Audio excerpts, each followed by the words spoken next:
10,500हून अधिक cardiac surgeries. मला माणसं सोडून जात नाही लवकर. 99.5 is the success ratio. Operation theatre is your meditation. ही बाजू कोणाला माहीत नाही जास्त. देह ध्यात्या ध्यान एकत्र आले तिथे that is meditation for me that operation theatre.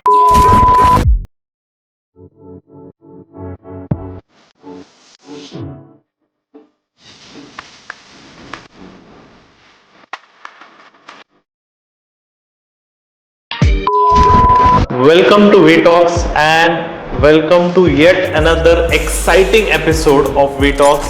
And today I am very happy that I have a very exciting guest with me, Dr. Rahul Kaiche. Welcome to VTalks, sir. Thank you for. So, Dr. Rahul Kaiche is very famous doctor and I am privileged to invite him to VTalks podcast. And आता मी याच्याबद्दल डिटेलमध्ये बोलणार आहे, but before that doctor Rahul कायचे, मला एक इतकी उत्सुकता होती या पॉडकास्टसाठी. हार्ट हा जो विषय आहे आणि त्याच्यामध्ये तुम्ही एवढ्या वर्षांपासून काम करताय आणि आज ह्या टॉपिकवरती आपण एक डिटेल पॉडकास्ट करणार आहे. बट बिफोर दॅट तुमच्याबद्दल आम्हाला जाणून घ्यायचं आहे सर, आणि तुमच्या जर्नीबद्दल आम्हाला जाणून घ्यायचं आहे. सो तुमचं शिक्षण कुठं झालं सर, आणि आजच्या घडीला आपण काम कुठं करताय सर? माझं MBBS ग्रँड मेडिकल कॉलेज जे हॉस्पिटलला झालं. 1992 MBBS झालं. Than me MS general surgery Nair hospital Topiwala medical college Mumbai central इथेच झालं. आणि नंतर मी MCH cardiac surgery at KEM hospital Mumbai इथे 1997 ॲडमिशन केलं. 2000 मी MCH कार्डियक सर्जन झालो. नंतर ऑलमोस्ट 9 महिने मी लेट डॉक्टर मानके यांच्याबरोबर ऑलमोस्ट आय थिंक 9 महिने 10 महिने काम केलं असेल. आणि त्यांच्याचमुळे मी UK इंग्लंडला गेलो. तिथे मी 4.5 वर्ष थांबलो. नंतर तिकडून पुढे मी 1.5 वर्ष ऑस्ट्रेलियाला थांबलो. आणि वडिलांनी सांगितल्याप्रमाणे माझी कर्मभूमी नाशिक राहणार होती, म्हणून भारतामध्ये येऊन पण मी 2-3 ठिकाणी फिरून नाशिकमध्ये सेटल झालो. नाशिकमध्ये मी 2006-07 साली आलो आहे आणि तेव्हापासून नाशिकमध्येच काम करतो आहे. वोकार्ड हॉस्पिटल नाशिक हे मी कार्डियक सर्जरी डिपार्टमेंट चालू केलं. नंतर मेडिकवर हॉस्पिटल नाशिक याचं डिपार्टमेंट मी चालू केलं कार्डियक सर्जरी. आता मी director of cardiac sciences Sahyadri हॉस्पिटलमध्ये काम करतो आहे मागच्या 4 वर्षापासून. 2006 ते 2021पर्यंत मी 7 ते 21पर्यंत मी साईबाबा हॉस्पिटल शिर्डी इथे पण दर बुधवारी सेवा दिली आहे. आणि आता जळगाव माझं एक मित्राचं हॉस्पिटल ऑर्चिड हॉस्पिटल तिथे मी आठवड्यातून एकदा सर्व्हिस देतो. सर, भारतामध्ये तुमचं नाव तर खूप जास्त ऐकून आहे, पण डॉक्टर राहुल कायचे हे ॲज अ ह्युमन आणि त्यांच्या पर्सनॅलिटीबद्दल आम्हाला थोडंसं जाणून घ्यायचं आहे. तर ॲज अ ह्युमन तुमचे ट्रेट्स काय काय आहे?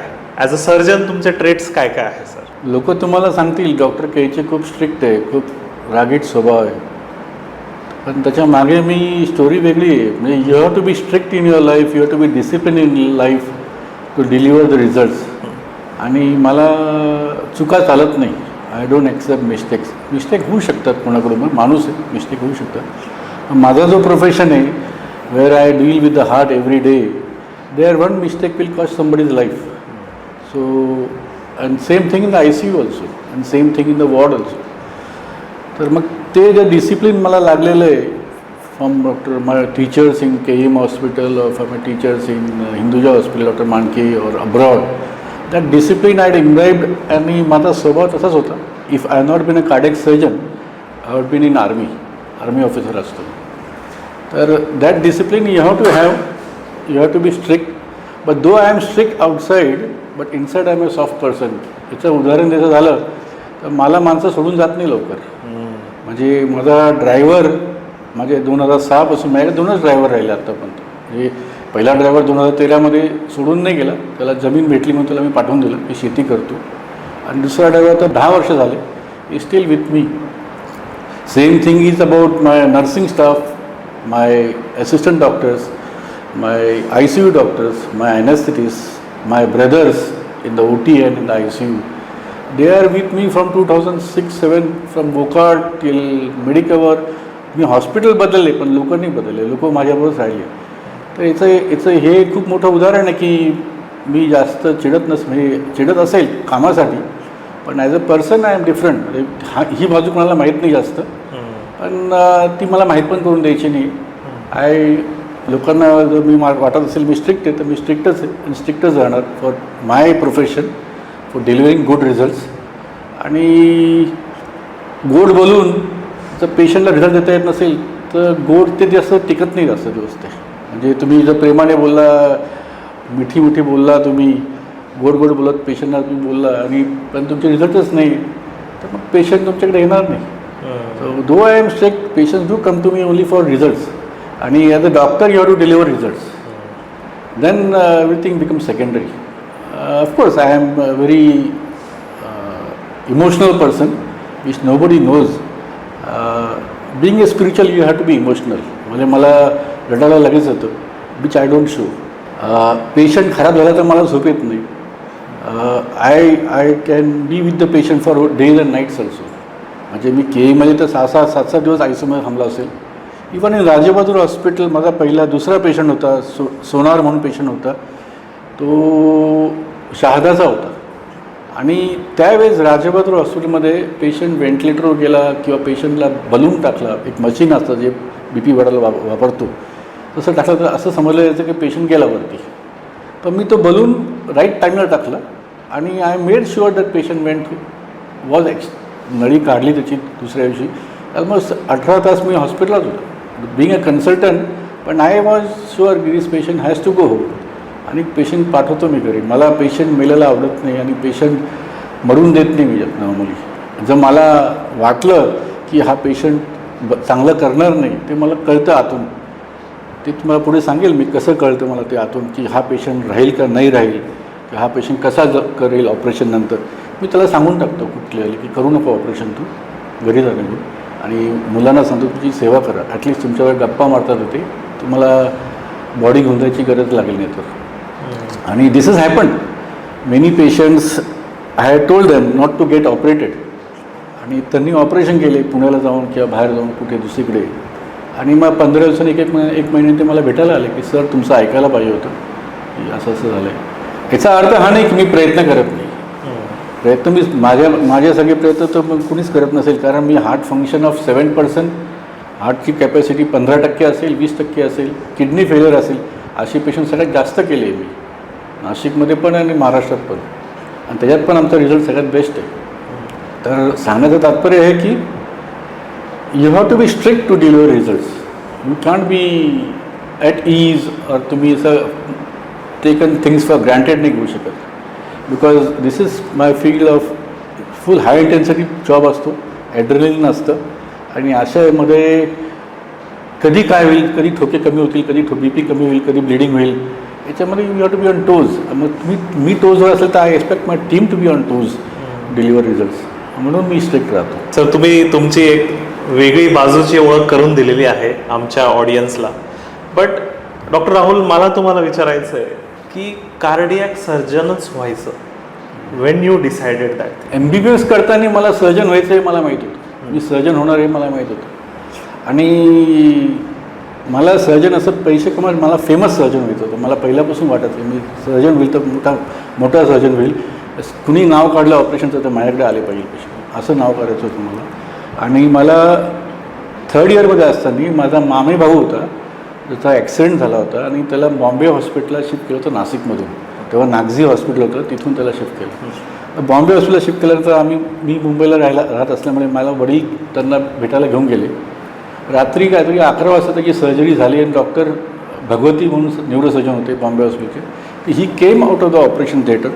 Wien he came out of the operation theatre, that aura of his, everybody looking at him, आता हे काय सांगतील आम्हाला आणि आमचा भाऊ किंवा माझा मुलगा कसा राहील हे बघण्यासाठी आम्ही थांबलो होतो. आणि त्याचा तो ऑरा बघून मी तेव्हाच ठरवलं की सर्जनच बनायचं आपल्याला. आणि that day I decide to become a surgeon. During general surgery, म्हणजे मी MS सर्जरी चालू केलं तेव्हा मला वाटलं होतं की मी ऑन्को सर्जरी किंवा कार्डियक सर्जरी हे दोघांमधून निवडेल मी काहीतरी. पण मग ऑन्को सर्जरीमध्ये मला लक्षात आलं ड्युरिंग जनरल सर्जरी, आम्ही तेव्हा कॅन्सर, ब्रेस्ट कॅन्सर, तेव्हा असं ऑन्को सर्जरी असं स्पेशलाइज फील्ड नव्हतं आणि तेव्हा डिग्री पण नव्हती ऑन्को सर्जरीमध्ये. तेव्हा लक्षात आलं की खूप मॉर्बिडिटी जास्त आहे आणि पेशंट कधी कधी बरे होत नाही, पेशंट जातात, त्याला परत रिकॅन्सर होतो. तर which was emotionally draining for me actually. आणि कार्डियक सर्जरीमध्ये कसं इमिजिएट रिझल्ट आहे, आर या पार, म्हणजे एक तर पेशंट जाईल घरी किंवा पेशंट वरती जाईल आणि पेशंट लगेच बरा होतो. म्हणजे ज्याला छातीत दुखत असतं आणि आपण त्याचं बायपास केलं त्याला एकदम पेन फ्री होतो. जो चालत नव्हता तो आता पळायला लागतो. But that result was very rewarding result. ते तसं वाटलं, मला वाटलं आपण कार्डियक सर्जन व्हायला पाहिजे आणि मी नंतर MS नंतर कार्डियक सर्जरी घेतला. आणि कार्डियक सर्जरीमध्ये दुसरी एक गोष्ट आहे, it's a high intensity job. Adrenaline, मला ॲड्रेलिनशी खेळायला आवडतं. I like to be on toes to deliver results under stress. That is म्हणजे मला तो माझा स्वभाव आहे किंवा मला ते आवडतं, मला माहीत नाही. सिमिलरली गाडी चालवताना पण मला असं तुम्ही परफेक्ट गाडी चालवायला, ह्या 2 गाड्यातून गाडी कशी काढता येईल, किती सेकंडचा फरक राहील, हे मला खूप आवडतं. म्हणजे जर एक्झाम्पल त्याचं झालं तर मी जळगावला जातो, इथे जातो 300 kilometres from here. So when I do five surgeries in one day, and when I'm coming back from Jalgaon, I am so happy, so excited. तर मी ड्रायव्हिंग करतो कधी कधी, ड्रायव्हर असून सुद्धा, कारण मला ते आवडतं. तर मी deliver perfect driving, right left signal, आणि त्याच्यामुळे मला असं वाटलं की कार्डियक सर्जरी मी I can it was a playing with adrenaline, playing with passion, playing with high intensity job was my passion. So मग मला भेटलं पण कार्डियक सर्जरी KMमध्ये, म्हणून मी कार्डियक सर्जन झालो. सर, तुम्ही थोड्या वेळापूर्वी बोलला होतात की जर तुम्ही कार्डियक सर्जन नसते झालात तर तुम्ही आर्मीमध्ये असतात. So I guess discipline, consistency is your favourite things, आणि त्यातल्या त्यात तुम्ही रिझल्ट ओरिएंटेड काम करायला तुम्हाला खूप आवडतं. सो कार्डियक सर्जरी ही एक हाय प्रिसिजन आणि रिझल्ट ओरिएंटेड काम आहे. सो याच्यामध्ये तुम्हाला इन्स्पिरेशन कुठून मिळाली सर, हेच काम करायचं? आतला आवाज होता तो. मी स्पिरिच्युअली खूप करतो आणि जेव्हा तुम्ही ध्यानला बसतात तेव्हा आतून सांगितलं जातं काय करायचं काय नाही करायचं. आणि माझ्या वडिलांचं 100% ऐकतो मी. Right from a childhood days I have been listening to what he says, आणि आत्तापर्यंत 100% त्यांचं राईट पण आलं आहे माझ्यासाठी. तर ही ऑल्सो हॅड सेड तू कार्डियक सर्जन झाला पाहिजे, चांगला होशील तू. ते आणि डॉक्टर मानकेंना भेटलो होतो मी पहिले ड्युरिंग माय MS डेज. त्यांच्याकडे बघून, आणि जसं बोललो मी, it's a result driven branch. तुम्ही एकतरी आर या पार आहे. त्याच्यामुळे मला वाटलं मी कार्डियक सर्जन झालोच पाहिजे, आणि कार्डियक सर्जन झालो. मी तुमची जर्नी बघत होतो सर, रीड करत होतो बिफोर दिस पॉडकास्ट. तर ग्रँड मेडिकल कॉलेजपासून तर लंडन, ऑक्सफर्ड, मेलबर्न आणि नॉर्थ महाराष्ट्रामध्ये you are the only surgeon ज्यांनी देशाच्या बाहेर खूप जास्त काम केलेलं आहे, आणि आता तुम्ही नाशिकमध्ये काम करताय. तर ह्या प्रवासाबद्दल थोडं आम्हाला सांगा ना सर, की तुम्ही नेमकं बाहेर देशामध्ये नेमकं काय काम केलेलं आहे सर? माझं MS general surgery Nair hospital झाल्यानंतर तेव्हा मला बेस्ट अकॅडमिक परफॉर्मन्स म्हणजे युनिव्हर्सिटीमध्ये पहिला होतो मी. 10,000 रुपये वोकार्ड ह्या कंपनी मला अवॉर्ड दिलं होतं, फार्मास्युटिकल कंपनी होती. त्याच्यानंतर मी MCH कार्डियक सर्जरी KMमध्ये जॉईन केलं. 10,000 जी मला पैसे भेटले ती फी भरली मी KMमध्ये, आणि KMमध्ये मला गोल्ड मेडल मिळालं from Mumbai university.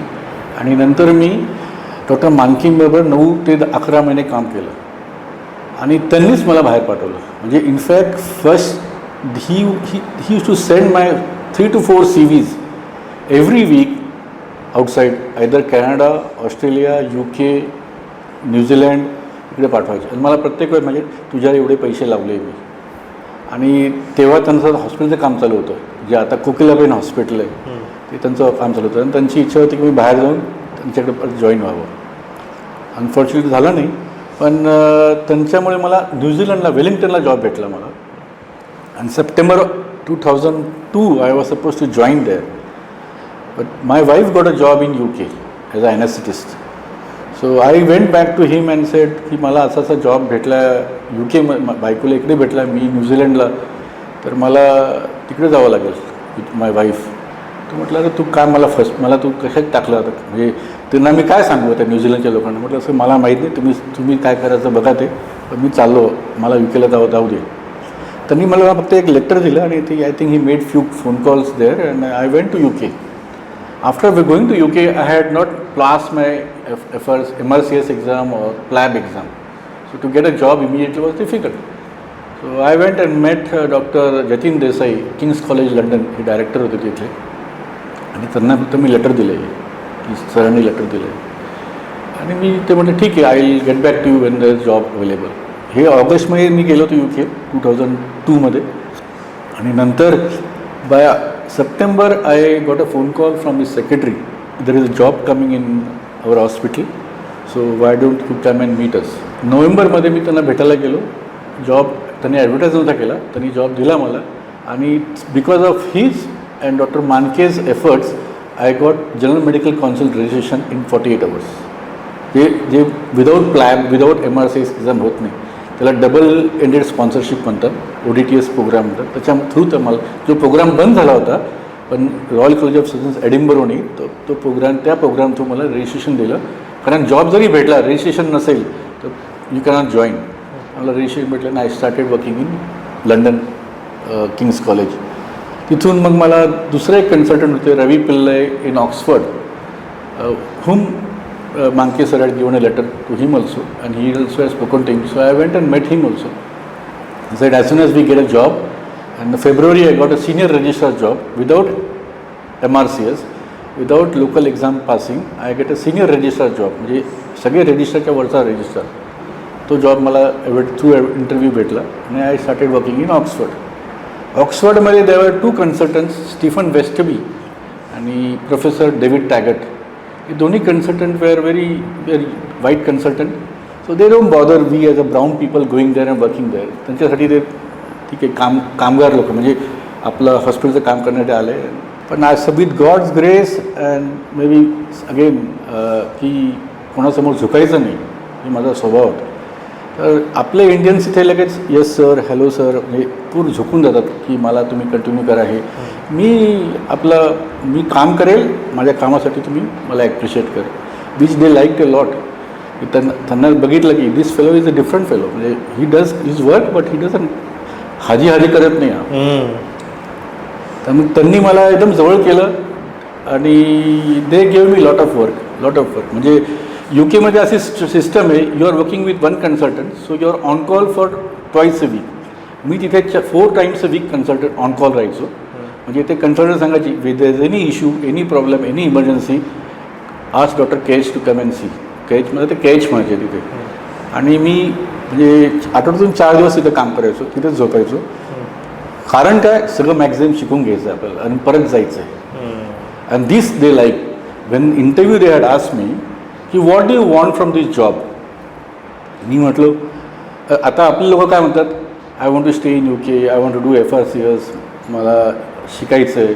I said very कॅटेगोरिकली, मला ह्या जॉबमधून बायपास इंडिपेंडेंटली करता आलं पाहिजे. All kinds of cardiac surgery other than transplant independently करता आलं पाहिजे. ज्याविषयी मला वाटेल की मी इंडिपेंडेंटली करू शकतो त्याविषयी मी बाहेर जाईल, परत जाईल निघून. तर त्यांनी विचारलं, how many cases do you think you can do independent, after how many cases you can do independent surgery.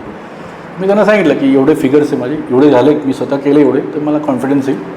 And that day onwards, next day onwards they started give me cases which were not given to any other people. तिथे 2-2, 3-3 वर्षामध्ये पोरं होते तिथले. आणि when I left Oxford, आता आपण ground लोक सोडून गेलो ना, तिथे त्यांना काही फरक पडत नाही. म्हणजे दे डोंट बॉदर असं कोण सोडून गेला, कोण जॉईन झाला. They say Kech you are leaving, we'll have a party. त्यांनी कॅरिओके रेस्टॉरंटमध्ये पार्टी दिली, त्यांनी स्पीच दिलं तिथे. आणि त्या स्पीचमध्ये त्यांनी असं सांगितलं की legend is living Oxford. And that was a reward for me, that was the best thing for मी.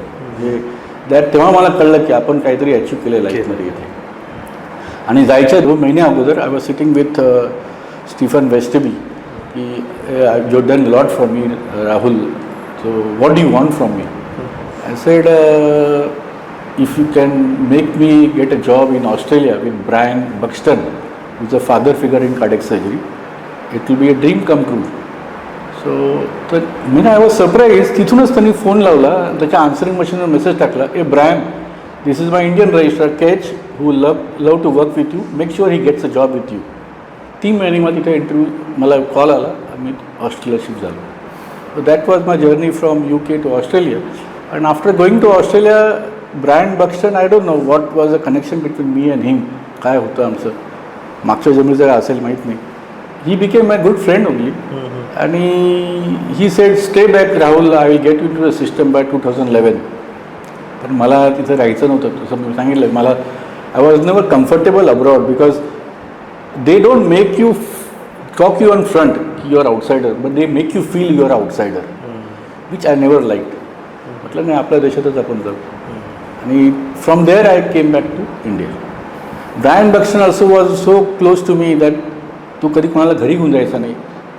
तो ही टूक मी असं एक माउंटन होतं स्वतःचं, त्या माउंटनवर त्याचं रिसॉर्ट होतं, तिथे तो मला घेऊन गेला होता. तिथे म्हटलं मला त्याची बहीण, त्याची मुलगी, त्याच्या मुलीचा नवरा, त्याला कॅन्सर होता.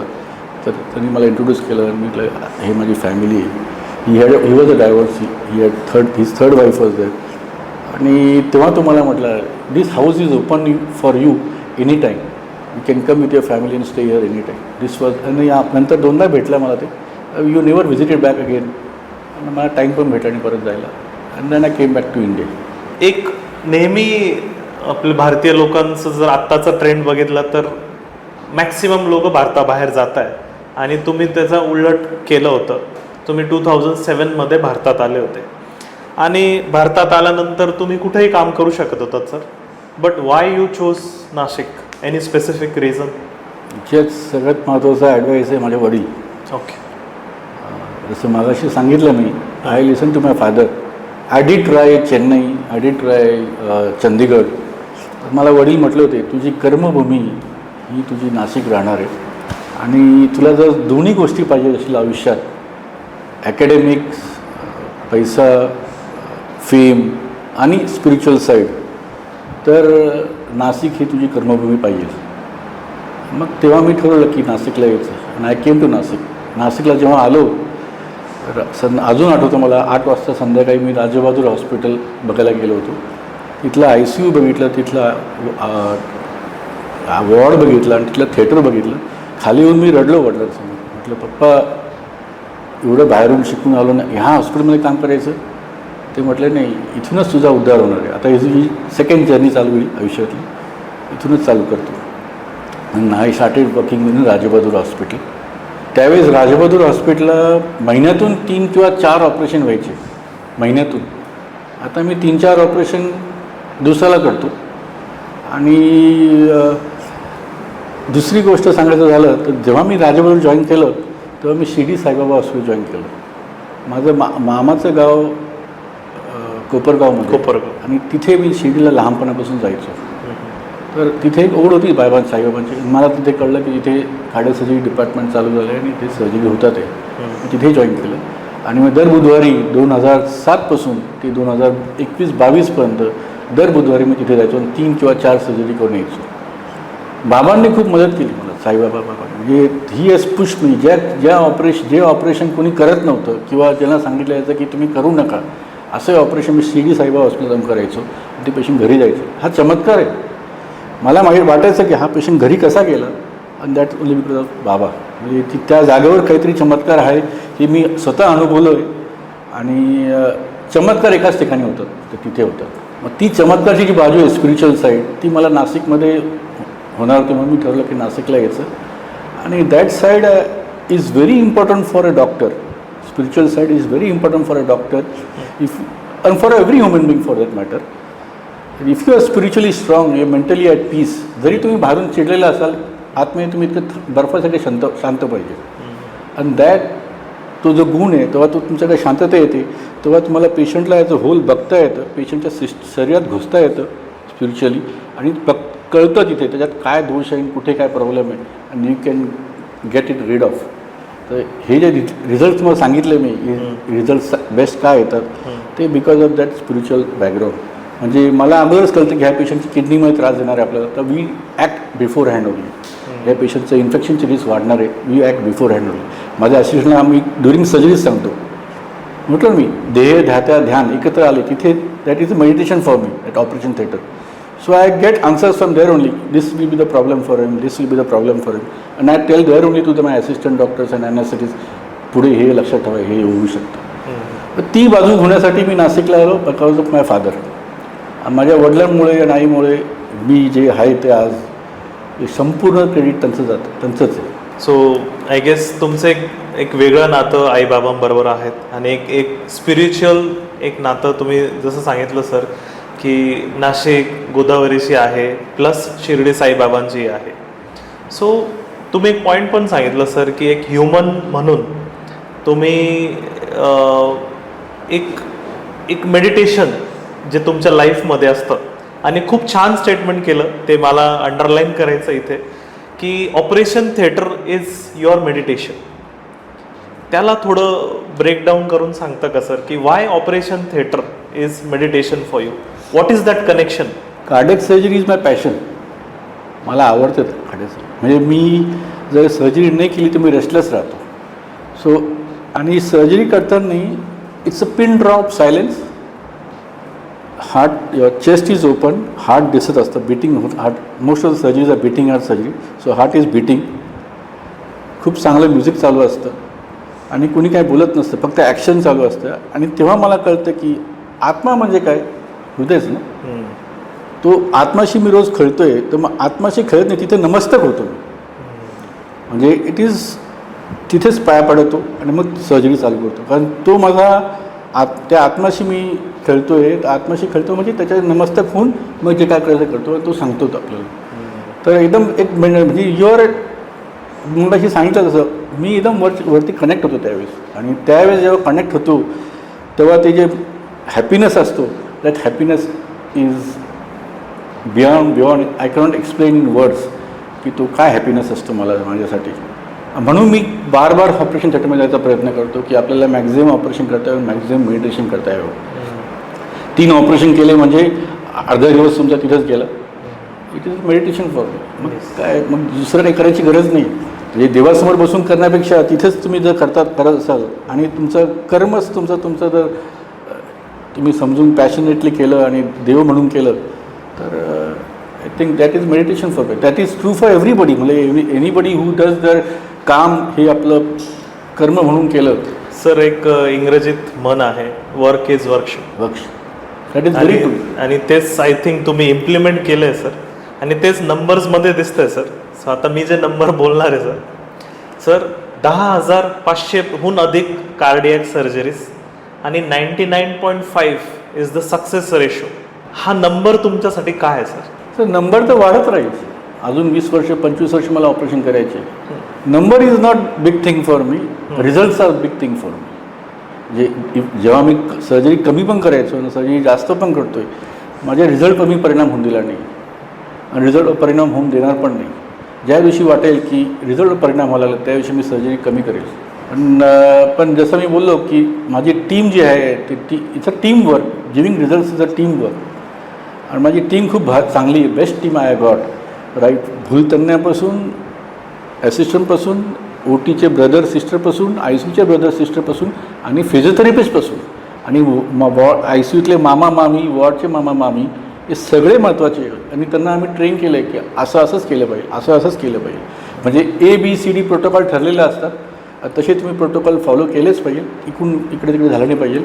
याचं कारण, हे प्रोटोकॉल फॉलो करायचं कारण मला डॉक्टर मानके जेव्हा मी हिंदुजाला होतो तेव्हा ते मला बोलले होते, राहुल तुला सर्जरी शिकायचं तर शिकला आहे, तू बाहेर जाऊन तू फक्त तिथे सिस्टम शिक. सिस्टम कशी लावायची, प्रोटोकॉल सिस्टम कसे लावायचे ते शिक. आणि ते मी तिकडे जाऊन शिकलो आणि ती सिस्टम इथे लावली. कोणत्याही हॉस्पिटलमध्ये काम करताना when system runs you can deliver good results. Even if I am not there, system has to run. म्हणून तुम्ही जर बघितलं परदेशात लोक बदलतात पण सिस्टम चालू असते. आपल्याकडे मी म्हणतो म्हणून असं केलं पाहिजे असं नाही. System has to be foolproof. काही चुका झाल्या तर सिस्टम परत चेंज केली पाहिजे, काही चुका झाल्या परत चेंज केली पाहिजे. आणि system has to evolve. And my system is evolving for last 20-25 years. आणि because of the evolvement in system and consistent and the same team, again most important team, the team is same and consistent, you can deliver. याच्यापेक्षा चांगले result deliver करता येतील आपल्याला. शेवटी मनुष्य आहे, थोड्याफार चुका होणारच, पण results we can deliver only by system and by discipline. ह्या याच्यात सगळ्यात महत्त्वाचा फॅक्टर आहे स्पिरिच्युअल बॅकग्राऊंड. सगळ्यात महत्त्वाचा फॅक्टर. बिकॉज मगाशी बोललो मी, if you are spiritually very strong, if you are mentally at peace, तुम्हाला डिसिजन मेकिंग खूप फटाफट करता येतं. माझं profession is high intensity profession.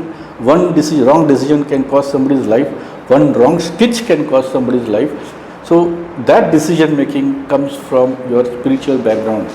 You have to be spiritually very sound, and I will say for any doctor to be successful, you have to be spiritually very strong at peace. Sir, पण इतकी consistency आणि एवढ्या हाय प्रिसिजनवरती काम करणं कसं possible आहे? Discipline is the only thing which makes you do it. Because मी जर आता जळगावहून जरी आलो सर्जरी करून, परवाचीच गोष्ट घ्या, म्हणजे आज आहे मंगळवार, मी गुरुवारी जळगावला गेलो होतो. मी came by around 8 o'clock in Nashik. मी डायरेक्ट जिमला गेलो, म्हणजे माझ्या बॅगमध्ये कपडे जिमचेच कपडे होते. डायरेक्ट जिमला गेलो. I think I met you after gym only. Yes.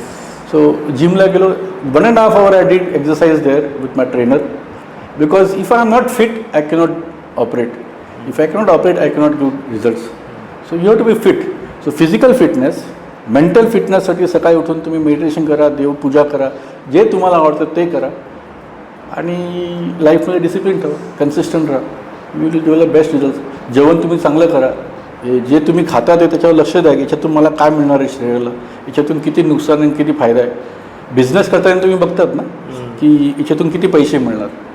मग इथे तुम्ही this is going to affect your health. So what you eat is very important.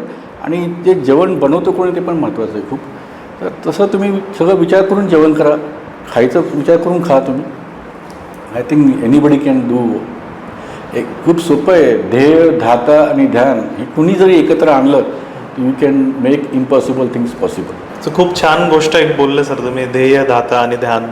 याला म्हणजे तुमच्या पूर्ण आन्सर्समध्ये मी असं व्हिज्युअलाइज करू शकतोय की तुम्ही ह्या 3 गोष्टीच सांगताय. आणि माझा एक पर्सनल अनुभव मला तुमच्यावर शेअर करायचा होता सर. मी खूप इंटरव्ह्यूज बघतो, मी खूप सारे पॉडकास्ट शूट करतो, खूप सारे डॉक्टरांचेही मी पॉडकास्ट बघितलेले आहे, videos. But first time I am saying on this record, first time एक डॉक्टर, एक सर्जन डॉक्टर त्यांच्या टीमबद्दल बोलतं की this is not my personal success, this is my team success. It has to be team. आणि हे मी पहिल्यांदा ऐकतोय सर की a surgeon is talking about this is not my job, this is a team work.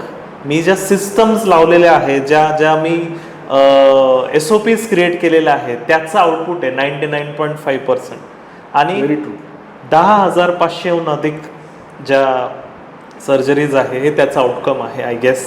या सगळ्यांना बघताना okay, आत्ता जे आपण काम करतायत सर, मला you are a director of cardiovascular department of Sahyadri hospital Nashik. त्याच्याबद्दल सांगा सर. इथं आता तुमचं काम कसं चाललं आहे आणि how things are going here. 2021 मध्ये we join there in Sahyadri hospital. That time Sahyadri hospital was hardly 1+1, 1+2 I think. आणि we 4 of us joined together. When they approached me, I said we'll join as a team. Myself, my chest physician colleague, my general surgery colleague, and my cardiology colleague, we joined together as a team. And that time we very clearly told them we want this hospital to be big. We want a big ICU, we want a good theatres, good machineries. And to our surprise, they delivered it immediately. म्हणजे 2 फ्लोअरचं सह्याद्री लगेच 5 floor झालं 1 वर्षात. आता अजून 2 floor वाढतात आहे. आता onco surgery unit चालू होते.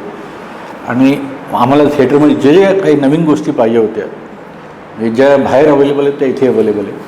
म्हणजे since I have work both the places, India best centres and abroad also. So that I knew what I wanted for a surgery, what best things I wanted, and everything is available for me in Sahyadri hospital. याच्यामुळे आमचं काम खूप चांगलं चालू आहे. आणि माझी team अजून मोठी झाली. आता मी अजून एक कार्डियक सर्जन माझ्याबरोबर काम करतो, डॉक्टर निखिल पाचपांडे म्हणून. He is been with me for almost, this is the 4th year now he is working with me. And our ICU team has increased, our beds are increased now, and that's why we are doing the more number of cases here. We done lot of aortic surgeries, त्या difficult surgeries आहे जे कुणी करत नव्हतं, ते पण आम्ही चालू केलं करायला इथे. That is because of again the ICU team and the war team. आता म्हणजे I am quite happy working here till date. I hope I continue working here for another 20-25 years of my life. एक शेवटचा प्रश्न आहे sir, जो तुमच्याशी निगडीत आहे. जेवढं मी तुमच्याबद्दल रीड केलं आहे सर, मी न्यूजपेपरमध्ये आर्टिकल्समध्ये बघितलेलं आहे आणि तुमच्या काही फ्रेंड्स फॅमिली मेंबर्सबद्दलही मी चौकशी केलेली आहे. दॅट्स की तुम्ही सोशली खूप साऱ्या गोष्टी काही कॉन्ट्रीब्यूट करतात. So would you like to share that things to our audience? ती खूप पर्सनल गोष्ट आहे माझ्यासाठी आणि सोशल ती गोष्ट मी पब्लिकमध्ये कधी येऊन देणार नाही. ते माझ्यासाठी करतो मी लोकांसाठी नाही करत, माझ्यासाठी करतो. ऑफकोर्स लोकांसाठी करतो, पण मग ते लोकांना मला सांगायचं नाही. It is for my happiness I am doing, और फॉर माय मुलांच्या हॅपीनेससाठी किंवा माझ्या मिसेसच्या हॅपीनेससाठी किंवा आईवडिलांच्या हॅपीनेससाठी. तुम्ही उजव्या हाताने दान केलं तर डाव्या हाताला कळलं नाही पाहिजे, आणि डाव्या हाताने दान केलं तर उजव्या हाताला कळलं नाही पाहिजे. That thing should not be shared. That is my personal thing. I think that is where big people legends speaks in a certain way, की ते जे काही सोशल कामं करतात ते कुठेही डिस्प्ले करत. Very good sir. हे शिकलो मी टाटांकडून. हो, रतन टाटा काय मोठा माणूस आहे तो. म्हणजे he still driving Nano without a driver. That humbleness, that down to earth personality, I keep getting inspired by him every day. म्हणजे ज्या दिवशी I am a human being, I will be down someday. When I am down, I just listen to his interviews, and very thought-provoking also, very inspirational also. आत्ता शेवटच्या मोमेंटपर्यंत सुद्धा Ratan Tata sir खूप techno savvy होते. त्यांचा जो रिसेंट एक्झिक्युटिव्ह असिस्टंट तो सगळ्यात youngest होता. शांतनू नाव आहे त्याचं. आणि शांतनूने एक प्रोग्राम केला होता की रोड साईड जे स्ट्रे डॉग्स असतात, कुत्रे असतात, त्यांच्यासाठी त्याने एक बेल्ट डिझाईन केला होता की तो बेल्ट आपण कुत्र्यांना घालावा आणि रात्री कुत्र्यांना दिसेल की रिफ्लेक्ट होईल आणि मग ॲक्सिडेंट कमी होतील. आणि that's how he got connected to mister Ratan Tata. आणि rest is history. Now he is doing so fantastic job. जरी आज रतन टाटा सर आपल्यामध्ये नाही आहे, but somewhere he is taking that legacy ahead in certain way by helping elderly people. त्यांचा पण एक programme आहे गुड फेलो म्हणून. So just help elderly people. whenever you are free, just come to that program and help elderly people. असा एक programme आहे. एक प्रश्न आहे सर आणखी जो मला विचारावं असं वाटतं तुम्हाला, की जेव्हा तुम्ही सर्जरी करून बाहेर येतात आणि once that surgery is done successful आणि त्यांचे नातलग फॅमिली मेंबर्स तुम्हाला भेटतात, तो हॅपीनेस बघितल्यानंतर तुम्हाला काय फील होतं? तीच तर गोष्ट आहे which keeps me going. That happiness on somebody's face, especially son or a wife. आता भारतामध्ये पती परमेश्वर आहे. पती परमेश्वरसारखा राहत नाही, माणसासारखा पण राहत नाही, ती गोष्ट वेगळी आहे. पण तिला जो आनंद असतो की फक्त म्हणजे सर पेशंट कसं आहे, स्टेबल आहे ना, चांगलं आहे ना. मी त्यांना एक्सप्लेन करतो सगळं की असं असं ऑपरेशन झालं आहे, आता 2-3 दिवस रिस्क राहील, 2-3 तासांनी व्हेंटिलेटरवरून बाहेर येतील. पण त्यांचं ते काही ते ऐकत नसतात. ते फक्त त्यांना एकच गोष्ट ऐकायची, पेशंट स्टेबल आहे का नाही. तर मी त्यांना म्हणतो पेशंट आत्ता स्टेबल आहे, पण 2-3 दिवसांनी अजून रिस्क फ्री होईल. तो जो हॅपीनेस असतो जेव्हा मी स्टेबल म्हणतो किंवा ऑपरेशन चांगलं झालं आहे आणि समोरच्या माणसाचा जो आनंद असतो, ते बाकीचे काही गोष्टी ऐकणं त्याची मनस्थिती पण नसते. आणि तुम्ही काही करा, पण आमच्या वडिलांना किंवा माझ्या मिस्टरांना किंवा माझ्या आजोबांना तुम्ही बाहेर आणा. तो that responsibility makes you very down to earth, humble. आणि सगळ्यात महत्त्वाचं इट कीप्स यू गोईंग. जो हॅपीनेस जो होतो त्यांना बघून, that gives you fuel. It's a fuel. या you can happiness fuel. It's a fuel only. Because गोष्टी फ्यूल असतात, 2 फ्यूल आहे. एक थिएटरमध्ये जे फ्यूल मिळतं मला ते meditation, and second is that happiness when I see some patients relatives face. That 2 things keeps me going for operation. I want to connect this, sir. Whenever we see a newborn baby, that is another level of happiness, and I think this is another level because a new birth is happening, that patient came out of the problem and त्याला एक life मिळाली. So I think that kind of happiness you might be feeling. Very true. Same, जास्त असेल पण कमी नसेल. Okay, so doctor Rahul, very very thank you. तुम्ही आज आम्हाला खूप छान तुमच्याबद्दल इन्फॉर्मेशन दिलेली आहे आणि I am super excited to know more, but we will connect in the next episode. So stay connected to the V Talks. Rahul sir, once again thank you from entire team of V Talks and ESTPL. We will be connected with you for the next episode. Thank you so much.